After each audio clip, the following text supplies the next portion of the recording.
മേൺ സ്റ്റാക്കും main സ്റ്റാക്കും തമ്മിലുള്ള different എന്തൊക്കെയാണ്? Difference എന്ന് പറയുമ്പോൾ ഇത് ശരിക്ക് മോസ്റ്റ്ലി എല്ലാ ഡെവലപ്പേഴ്സിനുള്ള അല്ലെങ്കിൽ പുതുതായിട്ട് ഡെവലപ്പറായി വരുന്ന കുട്ടികൾക്കൊക്കെ ഉള്ളൊരു ഡൗട്ടാണ്, എന്താണ് മേണ് അല്ലെങ്കിൽ എന്താണ് മീൻ എന്നൊക്കെ ഉള്ളത്. ഇത് വളരെ വലിയൊരു സംഭവമാക്കിയിട്ട് ചില ആൾക്കാർ പറയുന്നത് കൊണ്ടാണ് അങ്ങനെ വരുന്നത്. ഇത് അത്ര വലിയ സംഭവമൊന്നുമല്ല.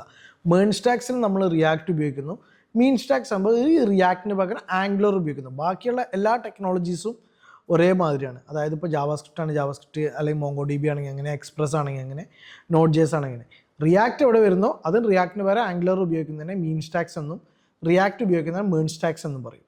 ഇതിൽ എയുടെ ഫീച്ചറൊക്കെ സെയിം തന്നെ, ബാക്കി എല്ലാ ഫീച്ചേഴ്സും തന്നെ.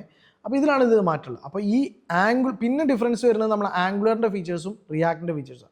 അത് നോക്കുമ്പോൾ നമുക്ക് അറിയാൻ പറ്റും, ആംഗുലറിന് ഒരു ഫീച്ചേഴ്സ് എന്ന് പറയാം, ആംഗുലറിൻ്റെ എല്ലാം ഒരു സ്ട്രക്ചേർഡ് ആയിട്ടുള്ള ഒരു സെറ്റപ്പാണ് ആംഗുലറിൽ വരുന്നത്. പിന്നെ റിയാക്ടിന് പറഞ്ഞാൽ മോർ ഫ്ലെക്സിബിളാണ്, അത്ര കാര്യമായിട്ട് അങ്ങനെ വലിയൊരു സ്ട്രക്ചറൊന്നുമില്ല, സിമ്പിളായിട്ട് തുടങ്ങാൻ പറ്റും.